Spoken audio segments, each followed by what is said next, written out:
नमस्कार दोस्तों, स्वागत है आपका हमारे चैनल में। दोस्तों, इस वीडियो के अंदर अभी हम लोगों के लूसेंट सामान्य ज्ञान इससे रिलेटेड टॉप 40 क्वेश्चन देखने वाले हैं, जो कि आपके आने वाले एग्जाम से रेलवे, एसएससी और पुलिस एग्जाम के लिए काफ़ी इम्पोर्टेंट है। तो आप इन एक एक क्वेश्चन को रट लीजिए। उससे पहले चैनल पर नया तो चैनल को सब्सक्राइब कर, जो पास वाली घंटे का निशान है उसे भी ऑन कर दें, ठीक है। तो देखिए, यहाँ पर हमारा पहला क्वेश्चन है, निम्नलिखित में से कौन सी पर्वत श्रृंखला यूरोप तथा एशिया को अलग करती है? तो देखिए, इसे करेक्ट आंसर ऑप्शन सी हो जाएगा। यूराल पर्वत श्रृंखला जो है ये यूरोप तथा एशिया को अलग करती है, ठीक है। इसके अलावा विश्व की सबसे लंबी पर्वत श्रृंखला कौन सी है? तो देखिए, एंडीज पर्वत श्रृंखला जो है ये विश्व की सबसे लंबी पर्वत श्रृंखला है और यह दक्षिण अमेरिका में स्थित है। और इसकी लंबाई कितनी है? तो देखिए, इसकी जो लंबाई है वो है 7200 किलोमीटर, ठीक है। क्वेश्चन नंबर 2 है, शुष्क सेल यानी बैटरी में निम्नलिखित में से किन का विद्युत अपघट्य के रूप में प्रयोग किया जाता है? तो देखिए, इसे करेक्ट आंसर ऑप्शन ए हो जाएगा। अमोनिया क्लोराइड और जिंक क्लोराइड का जो प्रयोग किया जाता है, तो ये शुष्क सेल यानी बैटरी में विद्युत अपघट्य के रूप में जो है किया जाता है, ठीक है। क्वेश्चन नंबर 3 है, सबसे कम उम्र में नोबेल पुरस्कार प्राप्त करने वाली महिला कौन सी है? तो देखिए, इसे करेक्ट आंसर ऑप्शन बी हो जाएगा। मलाला यूसुफजई जो है ये सबसे कम उम्र में नोबेल पुरस्कार प्राप्त करने वाली महिला है, ठीक है। इसके अलावा नोबेल पुरस्कार जो है ये स्वीडन वैज्ञानिक अल्फ्रेड नोबेल के नाम पर दिया जाता है, जिन्होंने डायनामाइट की खोज की थी, ठीक है। क्वेश्चन नंबर 4 है, आयात और निर्यात पर लगाए जाने वाले कर को किस नाम से जाना जाता है? तो देखिए, इसे करेक्ट आंसर ऑप्शन सी हो जाएगा। सीमा कर यानी शुल्क के नाम से जाना जाता है, ठीक है। क्वेश्चन नंबर 5 है, गौतम बुद्ध के समय का प्रसिद्ध वैद्य जीवक किसके दरबार से संबंधित था? तो देखिए, जीवक जो था ये बिंबिसार के दरबार से संबंधित था, ठीक है। यहाँ पर डी करेक्ट हो जाएगा। क्वेश्चन नंबर 6 है, रंगोली भारत के किस क्षेत्र की प्रमुख लोक कला शैली है? तो देखिए, इसे करेक्ट आंसर ऑप्शन बी हो जाएगा, महाराष्ट्र की है, ठीक है। रंगोली भारत के किस क्षेत्र की प्रमुख लोक कला शैली है? तो ये महाराष्ट्र राज्य की है, ठीक है। क्वेश्चन नंबर 7 है, रक्त एक क्षारीय विलयन है जिसका पीएच मान होता है। तो देखिए, रक्त का जो पीएच मान होता है तो ये होता है 7.4, ठीक है। तो यहाँ पर बी करेक्ट हो जाएगा। इसके अलावा नींबू के रस का पीएच मान कितना होता है? तो 2.2 से 2.4 होता है। सिरका का पीएच मान 2.5 से 3.4 होता है। शराब का पीएच मान 2.8 से 3.8 होता है। टमाटर के जूस का पीएच मान 4.0 से 4.4 होता है, ठीक है। बियर का पीएच मान 4.0 से 5.0 होता है। कॉफ़ी का पीएच मान 4.5 से 5.5 होता है। मानव मूत्र जिसमें यूरिया पाया जाता है, इसका पीएच मान 4.8 से 8.4 होता है। मानव लार का पीएच मान 6.5 से 7.5 होता है। दूध का पीएच मान 6.4 होता है। मानव रक्त इसका पीएच मान ये तो बता चुके हैं कि 7.4 होता है। शुद्ध जल का पीएच मान 7 होता है। समुद्री जल का पीएच मान 8.4 होता है। और आंसू का जो पीएच मान होता है तो ये 7.4 होता है, ठीक है। क्वेश्चन नंबर 8 है, टेबल टेनिस किस देश का राष्ट्रीय खेल है? तो देखिए, टेबल टेनिस जो है ये चीन का राष्ट्रीय खेल है। क्वेश्चन नंबर 9 है, भारत में आर्थिक सर्वेक्षण किसके द्वारा प्रकाशित किया जाता है? तो ये वित्त मंत्रालय के द्वारा जो है प्रकाशित किया जाता है, ठीक है। क्वेश्चन नंबर 10 है, निम्नलिखित में से कौन सा कण है एक परमाणु के द्रव्यमान को निर्धारित करता है? तो देखिए, इसे करेक्ट आंसर ऑप्शन सी हो जाएगा। न्यूट्रॉन और प्रोटॉन जो है ये एक परमाणु के द्रव्यमान को जो है निर्धारित करता है, ठीक है। क्वेश्चन नंबर 11 है, निम्नलिखित में से कौन होम रूल लीग आंदोलन की स्थापना से नहीं जुड़ा था? तो देखिए, इसे करेक्ट आंसर ऑप्शन बी हो जाएगा। लाला हरदयाल जो थे ये होम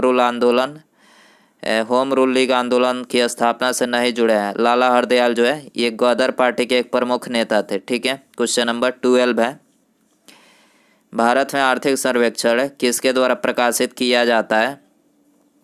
तो देखिए इसे करेक्ट आंसर ऑप्शन सी हो जाएगा, वित्त मंत्रालय के द्वारा। ठीक है, भारत में आर्थिक सर्वेक्षण किसके द्वारा प्रकाशित किया जाता है? तो ये वित्त मंत्रालय के द्वारा प्रकाशित किया जाता है। ठीक है, क्वेश्चन नंबर 13 है, अम्लीय मृदा में उगने वाले पौधे को क्या कहा जाता है? तो देखिए इसको जो है ये ऑक्सीलोफाइट जो है बोला जाता है। ठीक है, तो यहाँ पर ये करेक्ट हो जाएगा। क्वेश्चन नंबर 14 है, निम्नलिखित में से कौन सा मिलान गलत है? तो देखिए यहाँ पर जो चौथा जो मिलान दिया गया है ये गलत है और बाकी ये तीनों करेक्ट है। खट्टे फल, इसमें जो है कौन सा अम्ल पाया जाता है? साइट्रिक अम्ल। घास के पत्ते में, घास या फिर पत्ते में जो है ये बेंजोइक एसिड पाई जाती है। लाल चिट्टी में जो है फार्मिक एसिड जो है पाई जाती है। ठीक है, क्वेश्चन नंबर 15 है, कांच का सबसे महत्वपूर्ण घटक कौन सा है? तो देखिए इसे करेक्ट आंसर ऑप्शन सी हो जाएगा, सिलिका जो है ये कांच का सबसे महत्वपूर्ण घटक है। ठीक है, क्वेश्चन नंबर 16 है, खदानों में अधिकांशतः विस्फोट होते हैं।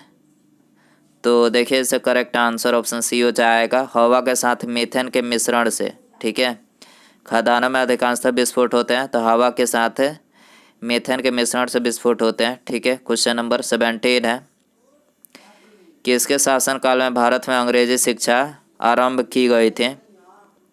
तो ये लॉर्ड विलियम बेंटिक के शासनकाल में। इसके अलावा लॉर्ड विलियम बेंटिक के शासनकाल में जो है सती प्रथा का अंत किया गया था। ठीक है, क्वेश्चन नंबर 18 है, कैंसर के उपचार के लिए प्रयुक्त उत्कृष्ट गैस कौन सी है? तो देखिए ये है रेडान। ठीक है, कैंसर के उपचार के लिए प्रयुक्त उत्कृष्ट गैस कौन सी है? रेडान है।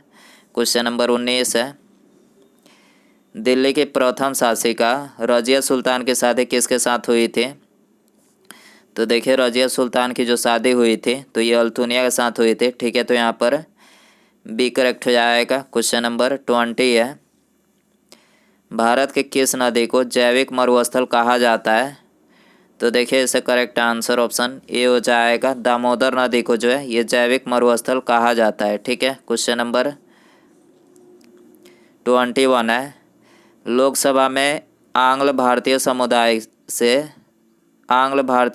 से सदस्य मनोनीत करने की शक्ति किसके पास है? तो यह है राष्ट्रपति के पास। ठीक है, इसके अलावा राष्ट्रपति जो है लोकसभा में आंग्ल भारतीय समुदाय के 2 सदस्य मनोनीत करते हैं और राज्यसभा में 12 सदस्य, यानी टोटल सांसद में जो है राष्ट्रपति के द्वारा 14 सदस्य मनोनीत किया जाता है। ठीक है, क्वेश्चन नंबर 22 है, भारत के सर्वोच्च न्यायालय के कार्यवाहक मुख्य न्यायाधीश की नियुक्ति कौन करता है? तो मुख्य न्यायाधीश की नियुक्ति जो है ये राष्ट्रपति के द्वारा किया जाता है। ठीक है, सी करेक्ट हो जाएगा। क्वेश्चन नंबर 23 है, सर्वोच्च न्यायालय के अन्य न्यायाधीशों की नियुक्ति कौन करता है?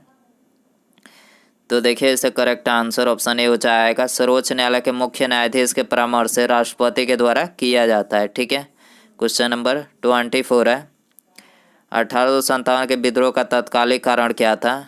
तो देखिए इसका जो तत्कालिक कारण था वो था धार्मिक, चर्बी वाला कारतूस। ठीक है, धार्मिक था, चर्बी वाले कारतूस जो था इसका तत्कालिक कारण था। ठीक है, क्वेश्चन नंबर 25 है, किस अनुच्छेद के तहत संसद विधि द्वारा उच्च न्यायालय के न्यायाधीशों के लिए वेतन भत्ते व पेंशन संबंधित नियम निर्धारित करती है? तो देखिए इसे करेक्ट आंसर ऑप्शन बी हो जाएगा, भारतीय संविधान के अनुच्छेद 221 के अंतर्गत जो है उच्चतम न्यायालय के न्यायाधीश के लिए वेतन भत्ते व पेंशन संबंधित नियम जो है निर्धारित करती है। ठीक है, क्वेश्चन नंबर 26 है, भारत का आर्थिक सर्वेक्षण निम्नलिखित में से कौन सा मंत्रालय प्रकाशित करता है? तो देखिए ये तो बता चुके हैं कि वित्त मंत्रालय के द्वारा जो है ये प्रकाशित किया जाता है। ठीक है, क्वेश्चन नंबर 27 है, भारत का स्थलीय सीमा कितने देशों के साथ लगा हुआ है? तो देखिए भारत का जो स्थलीय सीमा है तो ये 7 देशों के साथ लगा हुआ है। पहला पाकिस्तान, दूसरा अफगानिस्तान, तीसरा चीन, चौथा नेपाल, पांचवा भूटान, छठा बांग्लादेश और सातवां जो है म्यांमार। म्यांमार को बर्मा के नाम से भी जाना जाता है। ठीक है, क्वेश्चन नंबर 28 है, सबसे छोटे समुद्री तट रेखा वाला राज्य कौन सा है? तो देखिए यह है गोवा। ठीक है, सबसे छोटे समुद्री तट रेखा वाला राज्य कौन सा है? गोवा है। क्वेश्चन नंबर 29 है, भारतीय राष्ट्रीय कांग्रेस का प्रथम निर्वाचित यूरोपीय अध्यक्ष कौन थे? तो देखिए इसका करेक्ट आंसर ऑप्शन बी हो जाएगा जॉर्ज यूले। ठीक है, भारतीय राष्ट्रीय कांग्रेस का प्रथम निर्वाचित यूरोपीय अध्यक्ष जॉर्ज यूले थे। ठीक है, क्वेश्चन नंबर 30 है, भारत का सबसे छोटा स्थलीय सीमा किस देश के साथ है? तो सबसे छोटा स्थलीय सीमा जो है अफगानिस्तान के साथ है। ठीक है, सी करेक्ट हो जाएगा। क्वेश्चन नंबर 31 है, निम्नलिखित में से कौन सी मिट्टी चाय बागानों के लिए उपयुक्त है? तो देखिए इसे करेक्ट आंसर ऑप्शन ए हो जाएगा अम्लीय जो है, अम्लीय मिट्टी जो है ये चाय बागानों के लिए उपयुक्त है। क्वेश्चन नंबर 32 है, अकबर के इच्छा अनुसार रामायण का फारसी में अनुवाद किसने किया था? तो रामायण का फारसी में अनुवाद जो है ये अब्दुल कादिर बदायूनी ने किया था। ठीक है, सी करेक्ट हो जाएगा। क्वेश्चन नंबर 33 है, जालियांवाला बाग नरसंहार पर कांग्रेस जांच समिति की रिपोर्ट के प्रारूप लिखने का कार्य किसे सौंपा गया था? तो देखिए ये सौंपा गया था महात्मा गांधी जी को। ठीक है, जालियांवाला बाग नरसंहार पर कांग्रेस जांच समिति की रिपोर्ट के प्रारूप लिखने का कार्य किसे सौंपा गया था? महात्मा गांधी जी को। ठीक है, क्वेश्चन नंबर 34 है, 21 जून को निम्नलिखित में से कौन सा दिवस मनाया जाता है? तो देखिए 21 जून को अंतर्राष्ट्रीय योग दिवस, विश्व संगीत दिवस और विश्व हाइड्रोग्राफी दिवस, यानी ये तीनों दिवस जो 21 जून को मनाया जाता है। ठीक है, तो यहाँ पर डी करेक्ट हो जाएगा उपर्युक्त में सभी। ठीक है, क्वेश्चन नंबर 35 है, लेंज का नियम निम्नलिखित में से किसके लिए आवश्यक है? तो देखिए इसे करेक्ट आंसर ऑप्शन डी हो जाएगा ऊर्जा के संरक्षण के लिए आवश्यक है। ठीक है, लेंज का जो नियम है किसके लिए आवश्यक है? ऊर्जा संरक्षण के लिए। ठीक है, क्वेश्चन नंबर 36 है, भारत में सबसे अधिक बड़ी जनजातीय समुदाय कौन सी है? तो ये है गोंड। ठीक है, भारत में सबसे अधिक बड़ी जनजातीय समुदाय कौन सी है? तो गोंड जनजाति है। ठीक है, क्वेश्चन नंबर 37 है, निम्नलिखित में से कौन सा अंग वसा को तोड़कर कोलेस्ट्रॉल बना देता है? तो देखिए इसे करेक्ट आंसर ऑप्शन बी हो जाएगा यकृत जो है ये वसा को तोड़कर जो है कोलेस्ट्रॉल बना देता है। ठीक है, क्वेश्चन नंबर 38 है, यदि किसी व्यक्ति को उच्चतम न्यायालय में कोई जनहित याचिका लगानी हो तो याचिका किस भाषा में लिखी जानी चाहिए? तो देखिए याचिका जो है ये केवल अंग्रेजी भाषा में लिखी होनी चाहिए। ठीक है, तो यहाँ पर सी करेक्ट हो जाएगा। क्वेश्चन नंबर 39 है, किस देश ने भारत के उच्चतम मूल्य 2500 और 200 रुपये के करेंसी नोट को अवैध घोषित कर दिया है? तो ये कर दिया है नेपाल ने। ठीक है, नेपाल ने भारत के उच्चतम मूल्य 2500 और 200 रुपये के करेंसी नोट को जो है अवैध घोषित कर दिया है। ठीक है, उसके बाद यहाँ पर हमारा अगला क्वेश्चन है, प्रस्तावना में स्वतंत्रता, समानता और बंधुत्व शब्द किस देश के संविधान से लिए गए हैं? ऑप्शन है आपके पास रूस, फ्रांस, अमेरिका या फिर जर्मनी। सही आंसर कमेंट बॉक्स में ज़रूर बताएं। वीडियो पसंद आए तो वीडियो को लाइक करें, चैनल पर आया तो चैनल को सब्सक्राइब और पास में जो घंटे का निशान है उसे ज़रूर ऑन कर दें। ठीक है, मिलते हैं अगले वीडियो में। Thanks for watching.